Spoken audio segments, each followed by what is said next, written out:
پڑھا تھا پھر کتابوں میں کہ محبت ایک خطا سی ہے،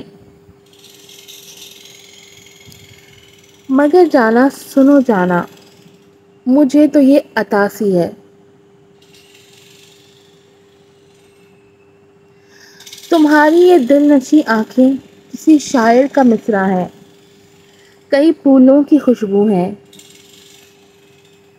پھر تمہاری یہ ادائیں بھی کرواتی ہیں خطائیں بھی، کہ میں تم کو چاہ بیٹھا ہوں، میں دل کو ہار بیٹھا ہوں۔ منیب الرحمن۔ معذرت کے ساتھ، برابر گلی میں 3 بلڈنگز ٹوٹ رہی ہیں، جس کی وجہ سے اتنا شور رہتا ہے اور میں نہیں کر پاتی ہوں ڈبنگ، لیکن کوشش ہے کہ جس حد تک بھی آواز کو کم کر سکوں کر دوں۔ لیکن یہ ڈرلنگ کی آواز صبح سے لے کے شام 7-8 بجے تک چلتی ہے۔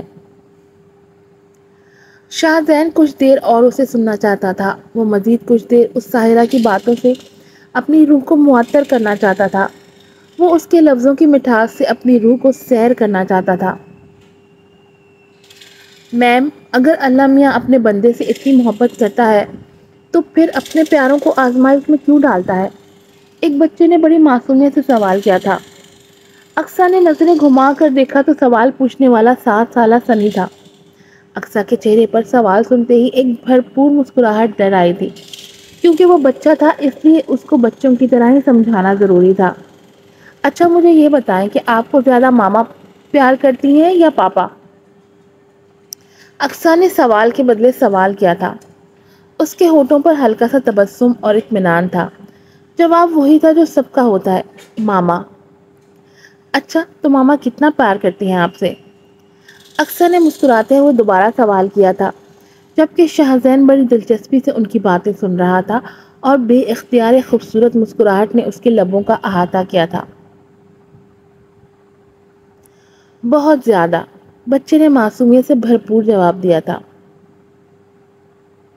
اچھا تو کیا ماما ڈانٹتی بھی ہیں؟ رات کو آئس کریم کھانے سے روکتی ہیں؟ شام کو باہر نہیں جانے دیتی؟ پیپرز میں ٹی وی نہیں دیکھنے دیتی؟ زیادہ چاکلیٹس بھی نہیں کھانے دیتی؟ مہمانوں کے سامنے آنکھیں بھی دکھاتی ہیں، ہے نا؟ لیکن پھر بھی جب ہم غلطی کرتے ہیں تو پاپا کی مار سے بچا لیتی ہیں۔ اقصیٰ نے بڑے سادہ لفظوں میں ان کو سمجھایا تھا، اللہ میاں تو اپنے بندوں سے 70 ماؤں سے زیادہ پیار کرتا ہے، لیکن جس طرح گھر میں اپنی مرضی نہیں چلتی، کیونکہ جب بھی ہم اپنی مرضی کرتے ہیں اور بڑوں کی بات نہیں مانتے اور غلطی کرتے ہیں تو پھر سزا بھی ملتی ہے۔ بالکل ایسے ہی دنیا ہمارا بہت بڑا گھر ہے۔ اس دنیا کے کسی بھی کونے میں ہم چلے جائیں، ہمیں اللہ کی بات ماننی ہوگی، کیونکہ وہ ہمارا مالک اور خالق ہے۔ اگر ہم نہیں مانیں گے اور غلطیاں کریں گے تو پھر پتہ ہے کیا ہوگا؟ بچے بہت مبہوت ہو کر سن رہے تھے، سب یک زبان ہو کر بولے تھے، کیا؟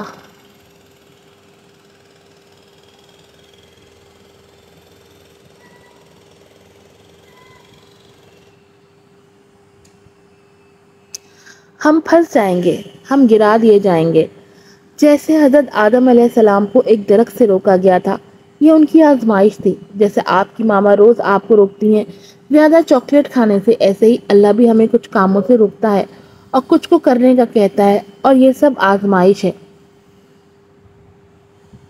یہ دنیا بنا ہی آزمائش کے لیے گئی ہے۔ اگر آزمائش نہ ہوتی تو کیسے پتہ چلتا کون اللہ کے ساتھ سچا ہے اور کون جھوٹا؟ سمجھے کہ نہیں چھوٹو؟ آخر میں اقصیٰ نے مسکراتے ہوئے سوال کیا تھا۔ جواب میں تمام بچوں نے اثبات میں سر ہلایا تھا۔ ایک بار پھر اس کی خوبصورت اور سحر انگیز آواز شاہ زین کی سماعتوں سے ٹکرائی تھی۔ اس کے لفظوں میں ایسی تاثیر تھی کہ شاہ زین کچھ دیر کے لیے اپنے حواسوں میں نہیں رہا تھا۔ اس کی آواز میں ایسی چاشنی تھی جیسے کسی نے دھیمے سروں مدھر سا گیت چھیڑ دیا ہو، جیسے سیاہ رات میں دیپ جل اٹھے ہوں۔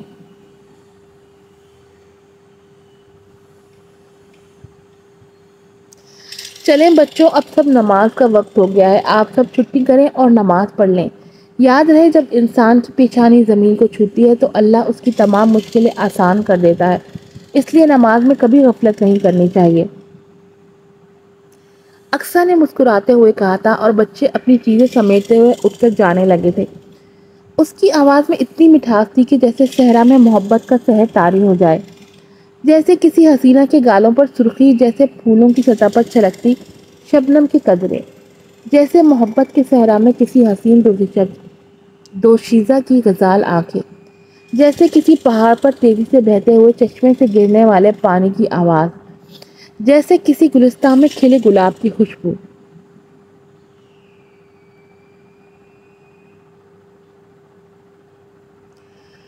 بیٹھے سر، میں آپ کے لیے کچھ کھانے کے لیے منگواتا ہوں۔ مصطفیٰ کی آواز نے سلسلی ماحول کا سکوت توڑا تھا۔ شاہزین نے پلٹ کر اس کی طرف دیکھا تھا اور ایک نظر اس سحر انگیز آواز والی لڑکی پر ڈالتے ہوئے صوفے پر براجمان ہو گیا تھا۔ مصطفیٰ سمجھ گیا تھا کہ شاہزین اقصیٰ کی باتیں سن کر متجسس ہے۔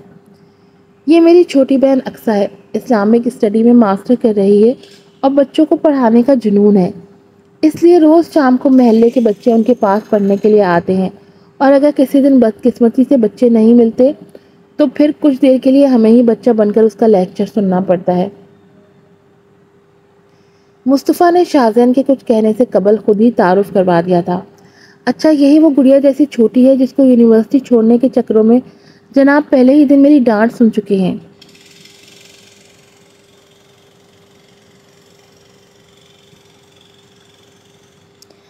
شاہزین نے مسکراہٹ کے ساتھ جواب میں کہا تھا اور وہ کافی متاثر نظر آ رہا تھا۔ جی سر، یہی ہے وہ آفت کی پڑیا، بس شکل سے معصوم لگتی ہے لیکن حقیقت میں پوری چڑیل ہے، کسی بات پر اڑ جائے تو اس کو قائل کرنا مشکل ہو جاتا ہے۔ مصطفیٰ نے ہنستے ہوئے سر کو اثبات میں ہلایا تھا۔ مصطفیٰ کی بات سن کر شاہزین بھی بے اختیار مسکرا اٹھا تھا۔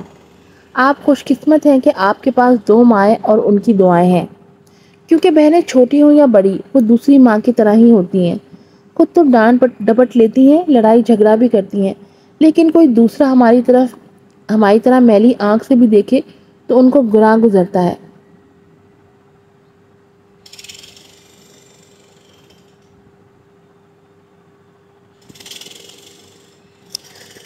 شاہزین نے مسکراتے ہوئے کہا تو جواب میں مصطفیٰ نے بھی خوشگوار انداز میں دھیما سا ہنستے ہوئے اس کی بات سے اتفاق کیا تھا۔ آپ آرام کریں، میں آپ کے لیے کچھ بنوا کر لاتا ہوں۔ تھوڑی دیر بعد مصطفیٰ نے مسکراتے ہوئے کہا اور اپنی بات کو عملی جامہ پہنانے کے لیے قدم بڑھائے تھے۔ نہیں، اس کی ضرورت نہیں ہے، بس بارش رک جائے تو میں گھر چلا جاؤں گا، تب تک آپ میرے ساتھ بیٹھیں، گپ شپ لگاتے ہیں۔ شاہزین نے فوراً سے بیشتر اس کو منع کیا تھا، لیکن وہ کہاں رکنے والا تھا۔ نہیں سر، کھانا کھائے بغیر تو میں آپ کو ہرگز نہیں جانے دوں گا، آپ بس تھوڑا انتظار کریں، میں بس یوں گیا اور یوں آیا، پھر خوب باتیں کریں گے۔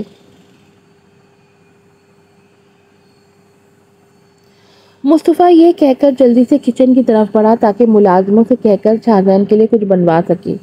اسی اثنا میں اقصیٰ جو بچوں کو پڑھا رہی تھی، بھائی کی آواز سن کر ان کو چھٹی دیتی ڈرائنگ روم کی جانب چلی آئی تھی، لیکن سامنے ہی موجود ایک اجنبی شخص کو جو پہلی نظر میں ہی کسی یونانی دیوتا کے جیسا دکھتا اور شہزادوں جیسی آن بان رکھتا تھا، اسے دیکھ کر مبہوت رہ گئی تھی۔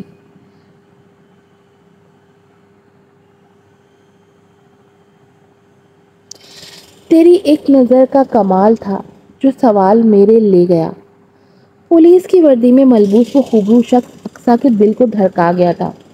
دنیا کا کوئی انسان جذبات اور احساسات سے خالی نہیں۔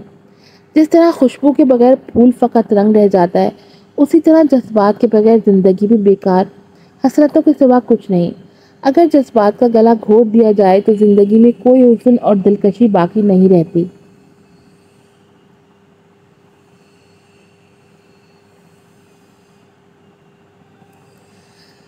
تیرے ہونے کا وہ اعجاز تھا جو حواس میرے لے گیا۔ وقت، زمانہ، لمحے اور ساعتیں اپنی رفتار بھول گئے تھے۔ ہر جذبے، ہر احساس و کیفیات نے الفاظ کا جامہ پہننے سے انکار کر دیا تھا۔ تیری چشم کا وہ جمال تھا جو الفاظ میرے لے گیا۔ اقصیٰ جو مصطفیٰ کو وہاں سمجھتی کچھ کہنے والی تھی، کہتے کہتے رک گئی۔ اسی لمحے ایس پی شاہزین کی بھی اس حسن کی دیوی پر نظر پڑی تو وہ دنگ رہ گیا، لیکن وہ چونکہ مضبوط اعصاب کا مالک تھا اس لیے اگلے ہی لمحے خود پر قابو پاتا اپنے آپ کو کمپوز کر چکا تھا، اور اب اسے یوں اپنے سامنے دیکھ کر کشمکش میں مبتلا تھا کہ اس کو اپنا تعارف کیسے کروائے۔ تیرے طلسم کا وہ جال تھا جو رنگ میرے لے گیا۔ وہ دونوں ساکت کھڑے ہنوز ایک دوسرے کو دیکھ رہے تھے۔ ایک بار پھر بادل کی گرج سنائی دی تھی۔ اس کے چہرے کی تمازت سے پچھلتے تھے حروف، جیسے کوثر پہ کرنوں کے قبیلے اترے، جیسے گھل جائے خیالوں میں حنا کا موسم، جیسے خوشبو کی طرح رنگ نشیلے اترے۔ محسن نقوی۔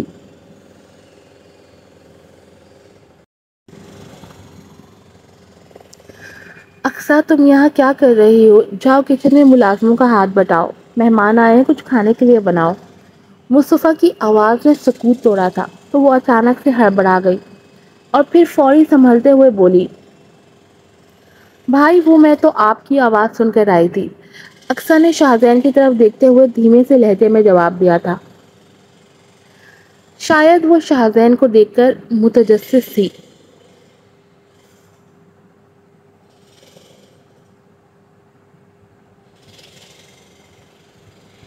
یہ ہمارے نئے ایس پی صاحب ہیں، شاہزین علی خان۔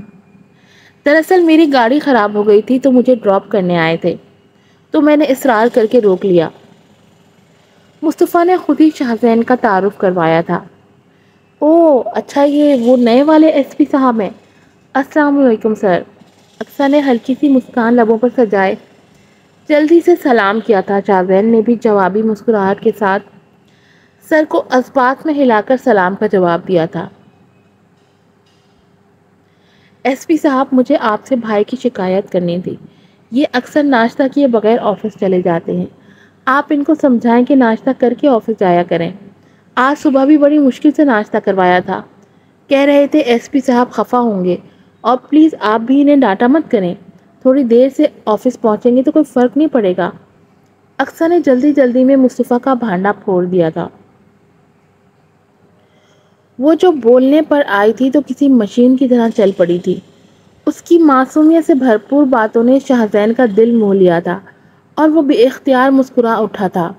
وہ بھائی کی شکایت کرتی ہوئی بالکل چھوٹی بچی کی مانند لگ رہی تھی۔ اقصیٰ چلو کچن میں جاؤ، ہم لوگ پہلے ہی تھکے ہوئے ہیں، اب تم دماغ کی دہی مت بناؤ۔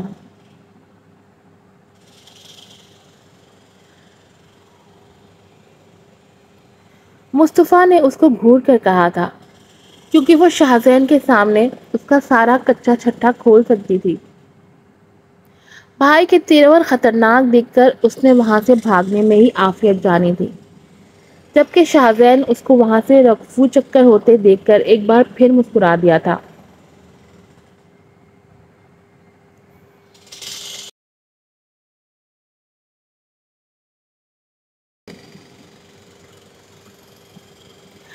سفید رنگ کی عمارت سورج کی نرم کرنوں کے باعث پوری تمکنت سے آنکھوں کو خیرہ کر رہی تھی۔ چوتھی منزل پر بنے پرتعیش آفس کا ماحول بظاہر پرسکون تھا، مگر کون جانے اس سکون میں کتنے طوفان سمٹے ہوئے تھے۔ نہ جانے کتنے ہی راز اس آفس کی فائلوں میں مخفی تھے۔ کافوری دیوار پر لگی گھڑی 10 کا ہندسہ عبور کرنے کی کوشش میں مگن تھی۔ دائیں جانب دیوار کے ساتھ 2 سینٹر کالے رنگ کے صوفے ترتیب سے رکھے ہوئے تھے۔ اس کے سامنے شیشے کا میز تھا جس پر آج کا اخبار اور ایشٹرے پڑا ہوا تھا۔ بائیں جانب ایک بک ریک تھا جس میں ترتیب سے کتابیں رکھی ہوئی تھیں۔ کمرے کے عین وسط میں موجود میز کے آگے رکھی کرسی پر بیٹھا وہ وجود بظاہر لیپ ٹاپ کی اسکرین کی جانب متوجہ تھا، مگر اس کی سوچیں خلا میں پرواز کر رہی تھی۔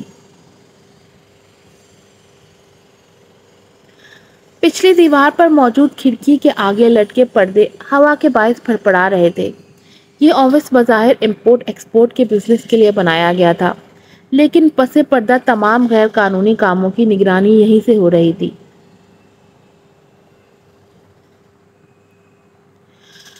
کوف سے اس نے اپنے کندھے تک آتے بالوں کو جھٹکتے ہوئے ایک نظر گھڑی پر ڈالی۔ تبھی کوئی وجود دروازہ کھول کر اندر داخل ہوا۔ مقابل کے ہونٹوں پر مسکراہٹ رنگ گئی تھی، اس کے چہرے سے خباثت ٹپک رہی تھی۔ اس کی ایکس رے کرتی آنکھیں جہانگیر کے آفس کا بغور جائزہ لے رہی تھی۔ خوش آمدید مسٹر جانسن، میں جانتا تھا آپ ضرور آئیں گے۔ میں آپ کی آمد کا ہی منتظر تھا۔ برائے کرم تشریف رکھیں اور بتائیں کیا پئیں گے، چائے یا کافی؟ جہانگیر نے مسکراہٹ کو مزید گہرا کیا تھا اور ساتھ ہی اپنے سامنے کرسی پر بیٹھنے کا اشارہ بھی کیا تھا۔ مسٹر جانسن اثبات میں سر ہلاتے ہوئے سامنے موجود سیٹ پر براجمان ہو چکے تھے۔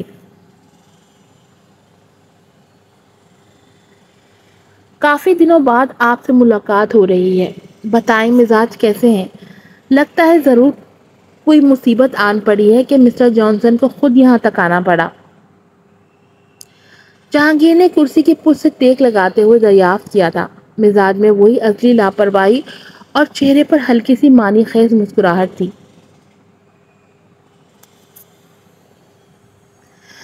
جوزف کی حالت دیکھ کر پورے شہر میں دہشت کا سما ہے۔ میڈیا پر اس کے خوب چرچے ہو رہے ہیں اور پولیس اس کے سفاک قاتل کو ڈھونڈنے کے لیے سرگرم ہے۔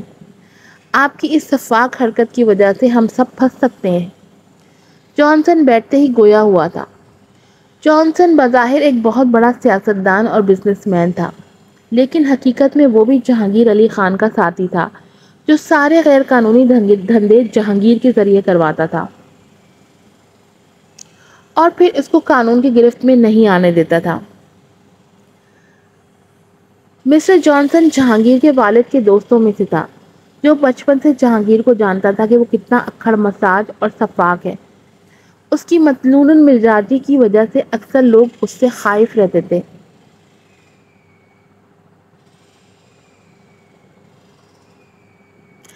آپ اچھی طرح جانتے ہیں کہ جہانگیر غداروں کو کبھی معاف نہیں کرتا۔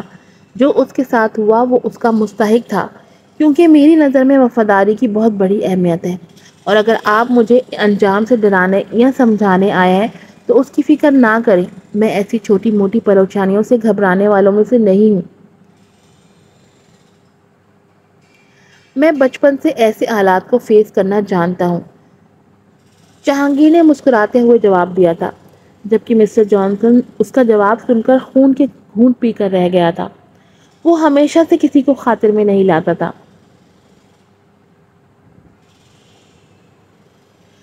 جہانگیر، وہ پولیس کا آدمی تھا، تمہیں تھوڑی احتیاط کرنی چاہیے تھی۔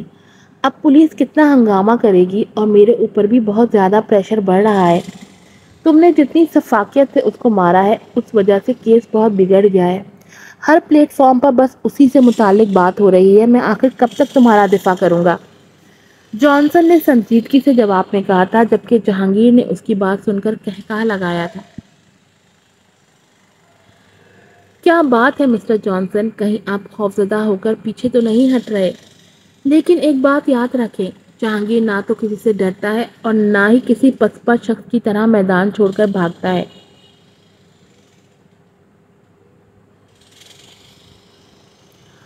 اور دوسری بات، مجھے اپنا دفاع کرنا خود آتا ہے، اس کے لیے مجھے آپ جیسی بے ساکھیوں کی ضرورت کب سے پڑنے لگی؟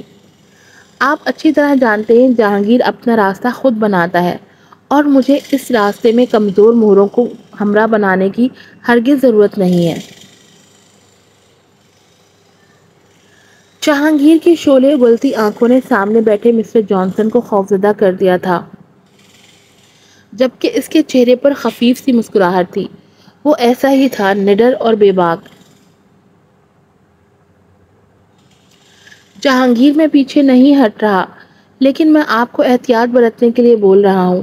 میں اچھی طرح جانتا ہوں کہ آپ اپنی دھن کے پکے ہیں۔ میں آپ کو تب سے جانتا ہوں جب تم بہت چھوٹے تھے اور اپنے والد کے ساتھ ہمارے گھر آتے تھے۔ میں تمہارے بھلے کے لیے تمہیں سمجھا رہا ہوں۔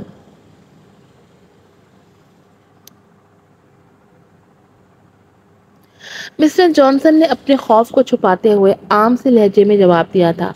اس نے جہانگیر کا غضبناک موڈ دیکھتے ہی فوری پینترا بدلا تھا۔ اس کے لیے میں آپ کا ممنون ہوں، لیکن مجھے نہیں لگتا کہ آپ اتنی دور سے صرف مجھے سمجھانے کے لیے آئے ہیں۔ جہانگیر نے اس کی بات کو مکمل طور پر نظر انداز کرتے ہوئے کہا تھا، تمہارا اندازہ بالکل ٹھیک ہے۔ دراصل میں کسی اور وجہ سے بذات خود تم سے ملنے کے لیے آیا ہوں، بلکہ یوں کہیں تو بجا ہوگا کہ بھیجا گیا ہوں۔ مسٹر جانسن نے پہلو بدلتے ہوئے جواب دیا تھا، جبکہ جواب میں جہانگیر نے سوالیہ نظروں سے اس کی طرف دیکھا تھا۔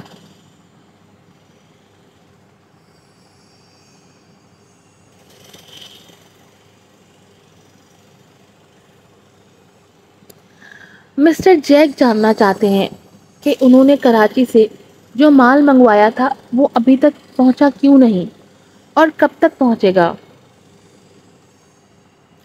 اس کو خاموش پا کر مسٹر جانسن نے خود ہی بتا دیا تھا۔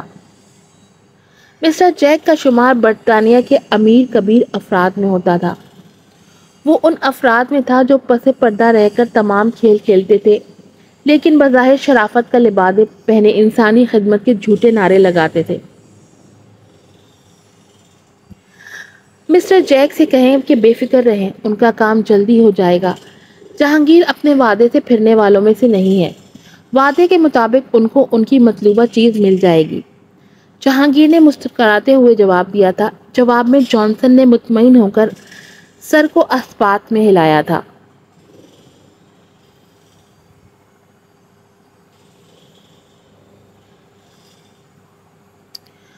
صبح کی ہوا کے جھونکے انسانی دل و دماغ میں شادابی پیدا کرتے ہیں اور انسان تھکاوٹ محسوس نہیں کرتا۔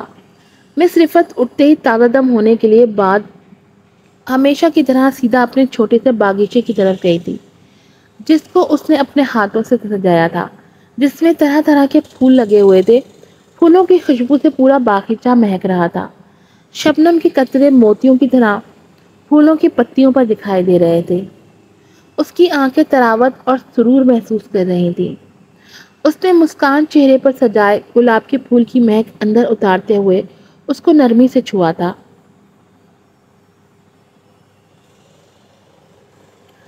ابھی اس کو باغیچے میں آئے کچھ ہی دیر گزری تھی کہ باغیچے کے ساتھ موجود لان میں پڑی کرسی پر رکھے اس کے موبائل کی گھنٹی بج اٹھی تھی۔ وہ گلاب کے پھولوں کی مہک اپنے اندر سموتے ہوئے دھیرے دھیرے قدم اٹھاتی ہوئی لان میں پڑی میز اور کرسیوں کی جانب بڑھی تھی۔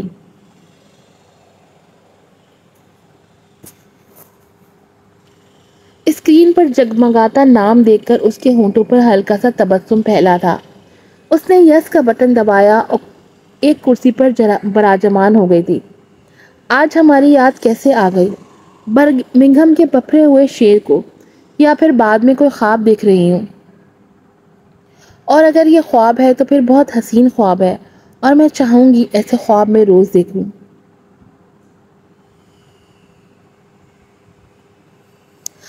اس نے یس کا بٹن دباتے ہی اپنی خوشی کو بمشکل چھپاتے ہوئے گویا ہوئی تھی۔ رفت اس کے قریبی لوگوں میں شمار ہوتی تھی جس پر جہانگیر بہت زیادہ اعتماد کرتا تھا۔ اگر تم خوابوں کی دنیا سے باہر نکل آؤ اور تمہارا خواب نامہ ختم ہو گیا ہو تو ہم کچھ ضروری بات کر لیں، دوسری طرف سے انتہائی سنجیدہ اور درست لہجے میں کہا گیا تھا، جس کا رفت نے بالکل بھی برا نہیں منایا تھا، کیونکہ وہ اس کو اچھے سے جانتی تھی کہ وہ ایسا مطلول مزاج ہے۔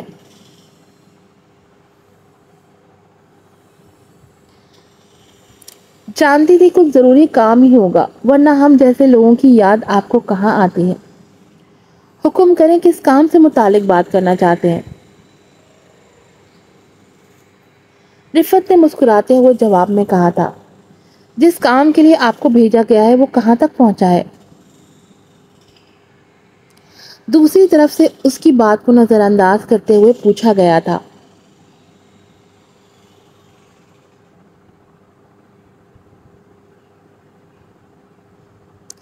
مجھے اچھی طرح یاد ہے کہ مجھے کس کام کے لیے بھیجا گیا ہے، لیکن ایک چھوٹی سی مشکل آن پڑی ہے، اس لیے آپ کو کچھ دن مزید انتظار کرنا پڑے گا۔ مس رفت نے بھی اس بار سنجیدہ لہجے میں جواب دیا تھا۔ کیسی مشکل؟ دوسری طرف سے مختصر سوال کیا گیا تھا۔ اصل میں کراچی میں ایک نیا ایس پی شاہزین علی خان آیا ہے۔ انتہائی اکھڑ مزاج اور خطرناک حد تک ایماندار شخص ہے۔ اس کو قابو کرنا تھوڑا مشکل ہوگا لیکن ناممکن نہیں، اس لیے کام کرتے ہوئے ہمیں بے حد محتاط رہنا پڑے گا۔ رفعت نے ایک بار پھر ہلکے سے تبسم کے ساتھ جواب دیا تھا۔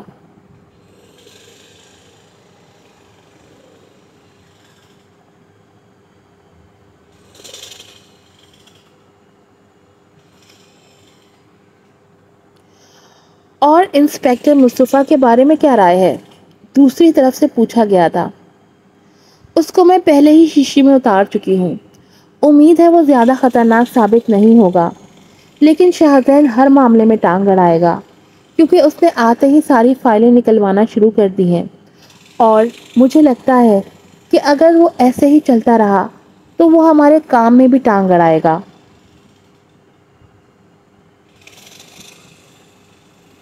رفعت نے بڑی وضاحت سے جواب دیا تھا۔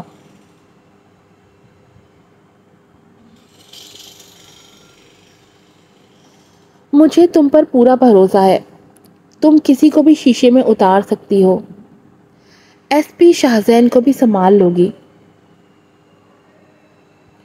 دوسری طرف سے اس کی صلاحیتوں کا اعتراف کیا گیا تھا، سوائے تمہارے۔ رفعت نے ہنستے ہوئے جواب دیا تھا۔ شٹ اپ، اب زیادہ فری ہونے کی ضرورت نہیں، فون رکھو، مجھے اور بھی بہت سے کام ہیں۔ ایک بار پھر لائن پر موجود شخص نے سختی سے ڈانٹا تھا اور لائن کٹ گئی تھی۔ آج کی ایپیسوڈ یہیں پر ختم ہوتی ہے۔ یہ ایک اسٹوری ہے بہت ہی ایماندار پولیس والے کی، جو کہ جتنا زیادہ ذہین اور شاطر ہے اتنا ہی زیادہ ہینڈسم اور پیارا بھی ہے۔